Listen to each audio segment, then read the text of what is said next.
अली सरदार जाफरी सरजमीन अवध के तारीखी शहर बलरामपुर यूपी में पैदा हुए।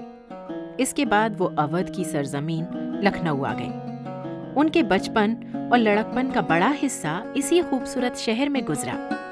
इस शहर की मिली जुली तहजीब, इसके रंगारंग कुदरती मनाजिर, शेरो अदब की आला रिवायात और पुरसुकून माहौल से उनका जज्बाती रिश्ता हमेशा कायम रहा। उन्होंने सुल्तानुल मदारिस वो जामिया सुल्तानिया में इब्तिदाई तालीम हासिल की और यहाँ के हॉस्टल के 24 नंबर कमरे में रहे।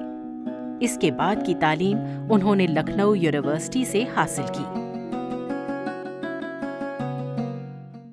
मेरा नाम शबाना अली सरदार जाफरी ने रखा है, तो मेरा हमेशा उसी की वजह से उनके साथ एक बहुत गहरा रिश्ता रहेगा। दोदा, हम उनको दोदा इसलिए कहते थे कि उनके जो बेटे नाजिम थे वो डैडी नहीं कह सकते थे, तो उन्होंने दोदा कहना शुरू किया। चुनांचे जितने भी बच्चे थे उस कम्यून में वो सब सरदार जाफरी को दोदा ही कहते थे। और मुझे याद है कि उनका एक मस्सा यहाँ होता था, इतना मज़ा आता था हमको कि हम जाके उनके मस्से को छू के उसको प्रेस करके भाग जाते थे और वो कभी हमको डांटते नहीं थे। पता नहीं इतनी छोटी सी बात है मगर इतने मज़ेदार क्यों रहती थी हमको। मैं ये क़िस्सा सिर्फ इसलिए सुना रही हूँ कि आपको इस बात का एहसास होना चाहिए कि वो कितनी इनफॉर्मल सी रिलेशनशिप उनकी बाकी के बच्चों से थी। जब आप अली सरदार जाफरी सुनते हैं, इतने बड़े इंटेलेक्चुअल, तो ऐसा लगता होगा कि जैसे कि बहुत ही संजीदा किस्म के आदमी हैं, लेकिन वो बहुत मज़ेदार इंसान भी थे। एक बार उन्होंने मुझे क़िस्सा सुनाया, मुझे तो याद नहीं है, कि वो ग्रांट रोड स्टेशन पर मैं शायद 13 साल की थी और उन्होंने देखा कि मैं जो हूँ टीटी से किसी बात पर बहुत बुरी तरह से लड़ रही हूँ और काफ़ी सारे लोग वहाँ जमा हो गए। तो वो आए भागे हुए और उन्होंने कहा कि क्या हुआ बेटा, क्या बात है? तो मैंने कहा आप मत, कोई बात नहीं है दोदा, मैं निपट लूँगी। और कई साल बाद फिर दोदा जब मेरे बारे में कहीं कह रहे थे तो उन्होंने कहा कि ये दुनिया से देखो उसी तरह से निपट रही है। तो यही खूबसूरती है और क्या। जाफरी साहब का जिक्र आज करना बड़ी मुनासिब बात है, इसलिए कि 1913 उनका साल पैदाइश है और इस साल अगर वो हमारे बीच होते तो ये उनकी ज़िंदगी का 100वां साल होता, 100 साल के वो होते। 12 में तो ज़ाहिर मंटो का साल था और मीरा जी का साल था। सन 1912 में मंटो पैदा हुए थे, 1912 में मीरा जी पैदा हुए थे। फैज़ साहब का साल 1911 था, राशिद का साल 1910 था। तो ये भी अजीब बात है कि 10, 11, 12 आप देखें तो एक पूरी एक गैलेक्सी है और जिसमें जाफरी साहब जाफरी साहब को वो शोहरत तो नहीं मिल सकी, यानी लिटरेचर के यानी कॉन्टेक्स्ट में अगर हम देखें उर्दू की जो हिस्ट्री रही है वो हैसियत जो राशिद की है या फैज़ की है या मीरा जी की है वो तो नहीं, लेकिन जाफरी साहब बहुत बाकमाल आदमी थे। और एक तो ये कि बहरहाल उनका कमिटमेंट अपनी जगह पर। मुझे याद है उनकी ज़िंदगी का आखिरी सेमिनार जो हुआ वो अहमदाबाद में हुआ था, मैं भी गया था उसमें। वारिस अलवी ने वो सेमिनार किया था और उसके बाद ही जाफरी साहब का इंतकाल हो गया कुछ दिनों के बाद।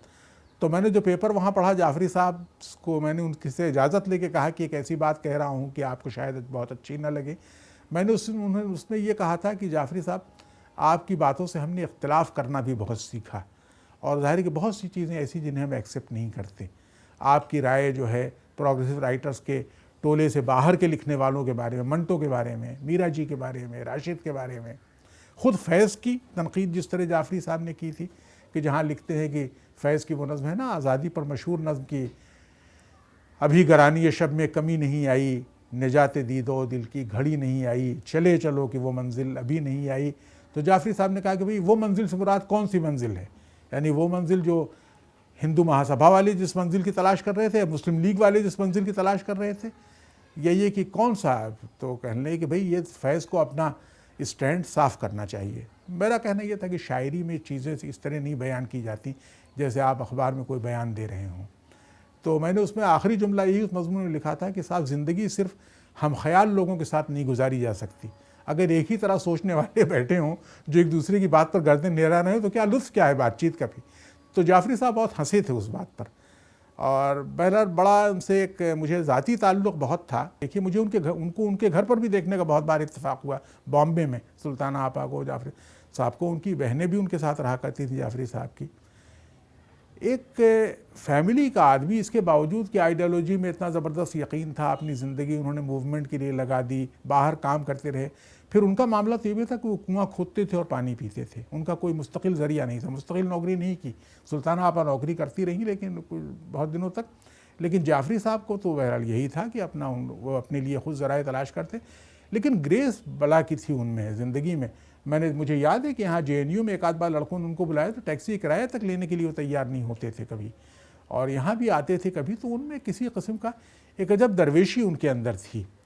और एक बहरहाल जो एक होता है भाई किरदार एक आदमी का, कि अपनी बातें, उन्हें लड़ाइयाँ भी बहुत की अपने कॉन्टेम्प्रेरीज़ में, इख्तलाफ भी बहुत किया, बहुत सख्त बातें भी उन्होंने कही मंटो के बारे में, फैज़ के बारे में और बहुत से लिखने वाले। लेकिन ये कि दोस्तियाँ उनकी अपनी जगह पर जाफरी साहब की। और मेरा ख़्याल ये है कि जाफरी साहब के लिटरेचर का जब कभी जायज़ा लिया जाएगा तो फैज़ साहब ने और राशिद ने और मीरा जी ने जो नए रुझानात शुरू किए थे अदब में, उनकी परछाई एक तरीके से आ गई जाफरी साहब की शायरी पर। और ज़ाहिर है कि वो जाफरी साहब की शायरी ज़रा सा पीछे चली गई ऐसा लगता है। लेकिन मेरे ख़्याल में एक तो तवील नज़्म, लॉन्ग पोएम्स जो जाफरी साहब ने कही, एशिया जाग उठा, और बहुत सी नज़में उनकी, जमहूर है और बहुत सी नज़में उनकी हैं, तो वो गैर मामूली। और फिर सबसे बड़ी बात यह कि जाफरी साहब इन तमाम शायरों में इस लिहाज से वो सबसे मुख्तलिफ हैं कि उन्होंने नसर में भी बहुत अच्छा कहा, प्रोज़ में। पैगम्बरान सुखन के नाम से उनकी जो किताब छपी है उसमें कबीर दास पर उनका जो, कबीर बानी पर जो उनका मुकदमा है, या मीर का जो इंतखाब उन्होंने किया था जो यहाँ से छपा है, राजकमल वालों से छपा था या वाणी वालों ने किसी ने छापा है वो, या इसी तरीके से उन्होंने दीवान गालिब का जो हिंदी एडिशन छापा था। और तो जाफरी साहब बड़ी सलाहियतों के आदमी थे। उर्दू शायरी में एक फॉर्म है डिस्क्रिप्टिव पोइट्री का जिसे मसनवी कहते हैं। उसमें या तो कोई कहानी बयान की जाती है और या कोई फ़लसफ़ा बयान किया जाता है। ये नज़्म जिसका उन्वान है जमहूर, जमहूर के मानी है जनता, अवाम, पीपल, ये हिंदुस्तान के बारे में है और मैंने सन 1942 में कही थी।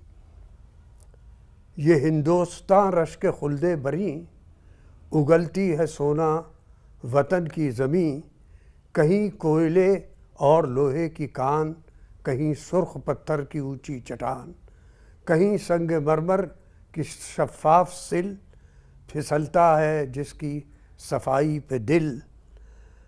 गुलो लालो यासमन के आया, महकते हुए आम के सब्ज़ बाग, हरे और भरे जंगलों की बहार, झलाझल चमकते हुए रेगज़ार। ये सूरज की किरणें, ये सूरज की रंगीन किरणों का जाल, देखना पड़ा, ये सूरज की रंगीन किरणों का जाल कि जिस तरह फितरत ने खोले हों बाल, उफ़ुक़ से उबलता हुआ रंग व नूर, फ़ज़ाओं में परवास करते तुयूर। कोहिस्तान के ये सुनहरे उक़ाब, ईगल्स, कोहिस्तान के ये सुनहरे उक़ाब, हवाओं में उड़ते हुए आफ़ताब, कमल झील में मुस्कुराते हुए, चरागां का मंज़र दिखाते हुए, ये फूलों से गुल पैरहन शाखसार, ये फूलों से गुल पैरहन शाखसार, ग़ज़ालों से मामूर ये मरग़ज़ार, तड़पती मचलती हुई बिजलियाँ, समंदर में मिलती हुई नदियाँ, ये नीलम और अलमास के मरग़ज़ार, ये चांदी के पिघले हुए आबशार, ये मखमल में लिपटी हुई वादियाँ, हिमालय की गुलपोश शहज़ादियाँ, ये गंगा का आंचल, ये जमुना की रेत, ये धान और गेहूँ के शादाब खेत, मगर ये ख़ज़ाने हमारे नहीं और तुम्हारे नहीं। इसके आगे फिर नज़्म है उस ज़माने के पूरे हालात पर, क्योंकि ब्रिटिश इम्पीरियलिज़म के ख़िलाफ़ जो लड़ाई हो रही थी उससे मुताल्लिक़ ये नज़्म है। वो बड़े शायर थे। उनका अदबी सरमाया नाकाबिले फरामोश है। शायद इसीलिए उनकी नसरी और शेरी खिदमात के एतराफ़ में लिखने वालों ने कई उम्दा और मयारी किताबें लिखीं और उन्हें मंजर आम पर लाया गया, और उन पर मुख्तलिफ यूनिवर्सिटियों में तहकीकी काम भी होते रहे हैं। उनकी नज़्म व नस्र पर बेशुमार किताबें हैं,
बाद में वो आला तालीम के हुसूल के लिए अलीगढ़ मुस्लिम यूनिवर्सिटी आए और यहाँ उस वक्त के मशहूर मुमताज़ हॉस्टल के 15 नंबर कमरे में रहकर इल्म का चिराग रोशन किया, तालीम हासिल की। यहाँ से वो बाद में मुंबई आ गए, जहाँ उन्होंने कम्युनिज्म की आवाज़ बुलंद की।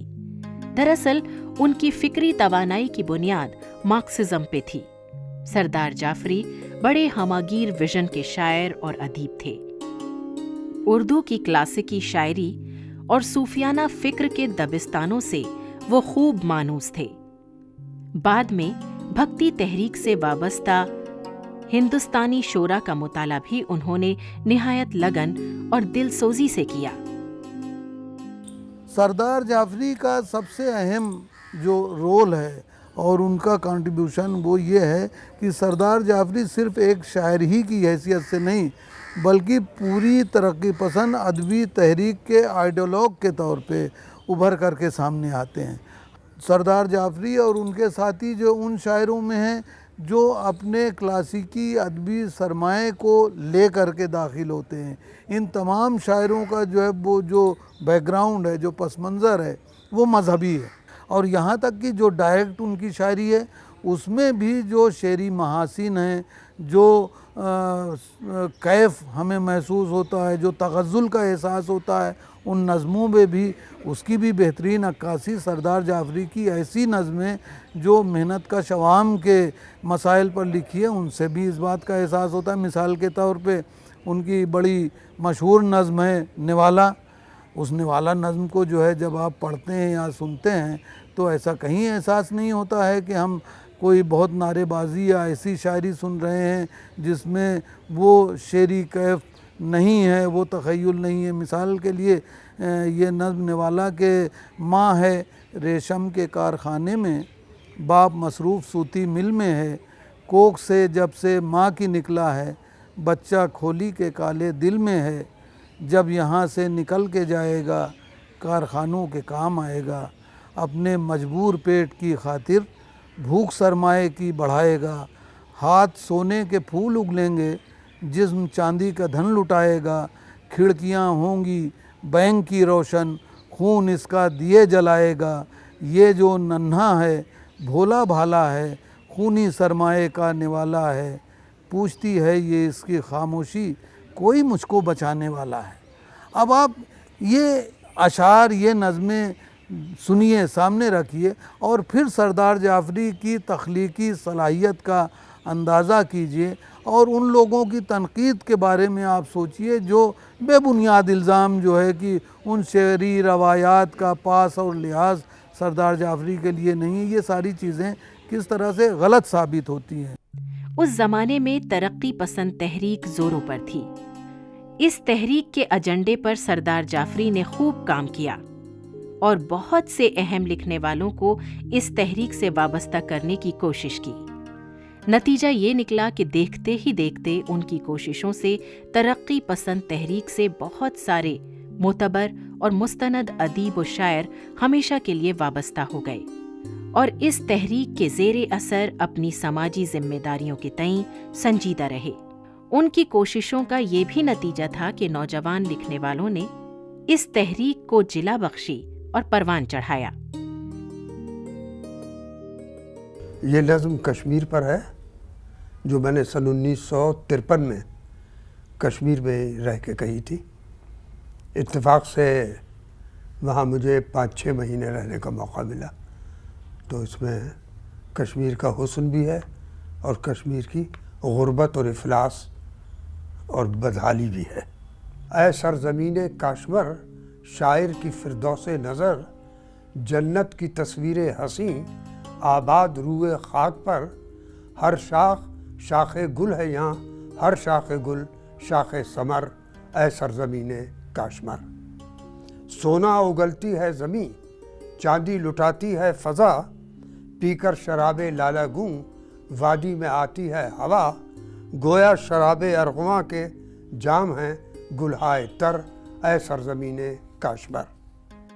यहाँ ज़र्रे ज़र्रे के लिए फितरत की दौलत आम है, हर संग को इनाम है, हर खिश्त को इकराम है, इंसान की किस्मत में मगर दर्द दिलो दागे जिगर ऐ सरजमीन काश्मर।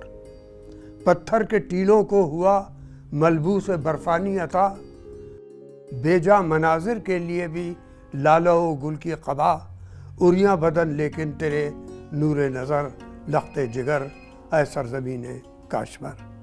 दौलत के साये में मगर मजबूर व माजूर व फ़कीर, आज़ाद व खुद मुख्तार लेकिन दाम साजिश में असीर, कौम शरीफ़ो चर्ब दस्तो तर दिमागो बाहुदर ऐ सरजमीन काश्मर। धुंधली नज़र आती हैं कुछ रंगीन और रोशन वादियाँ, पड़ती हैं शायद दूर से न्यूयॉर्क की परछाइयाँ, पोशीदा ज़ेरे शाख गुल तीरो सिला तेगो तबर ऐ सरजमीन काश्मर। हाँ बिक न जाए देखना तेरे शहीदों का लहू, हाँ लुट न जाए किश्ते गुल, हाँ उड़ न जाए रंगो बू, हाँ तुल न जाए डॉलरों के ढेर में शाखे समर ऐ सरजमीन काश्मर। बदली नज़र आती है कुछ मशरक़ के बागों की हवा, है भैरवी की तान से गूंजी हुई सारी फ़ज़ा, चहकेंगे तेरे बाग में कब नग़मा संजाने सार ऐ सरजमीन काश्मर। गंगो जमन की तहनीत लाया हूँ तेरे वास्ते, जमहूरियत की राह में मिलते हैं सारे रास्ते, हर कारवाने शौक़ की है एक मंजिल एक डगर ऐ सरजमीन काश्मर। शायर की फिरदौस नज़र जन्नत की तस्वीर हंसी। अली सरदार जाफरी ने शायरी भी की, तनकीद भी और अदब को अपने खूने जिगर से सींचा भी। अपने कलम से जिंदगी के हर पहलू को छूने की कोशिश की। उनका कलम मजदूरों, किसानों पर होने वाले जुल्म के खिलाफ हमेशा रवां दवा रहा। यही नहीं बल्कि वो बाकी दूसरे अदीबों की तरह इब्तिदा से फिल्मों से भी जुड़े रहे। उन्होंने अनहोनी, परदेसी, शहर और सपना, आसमान महल जैसी यादगार फिल्मों में नगमे लिखे। ये उनके गहरे लगाव का ही नतीजा था कि उन्होंने 11,000 लड़कियां फिल्म भी बनाई।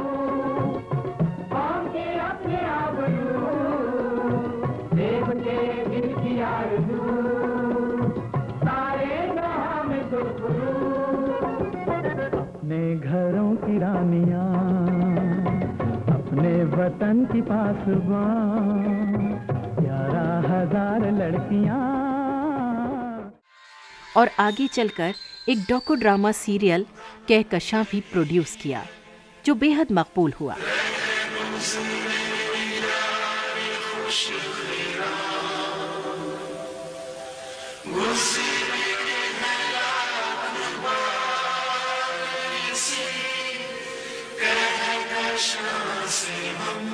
मेरा सफ़र जैसे उन्होंने पढ़ा जैसे कि मैं ऐसे हो गई, और वो इतना मुझे अच्छा लगा कि वो गूंजता रहा, कानों में गूंजता रहा। मुझे याद है कि जब अर्ली 90s में हमने किया था कामानी में, और सबों को बहुत पसंद आया, बहुत ही सबके दिलों को छुआ, और जो हम लोग को स्टैंडिंग ओवेशन मिला। और सरदार भाई ने कहा कि ये तुम्हारा है, बस ये तुम्हारे लिए है।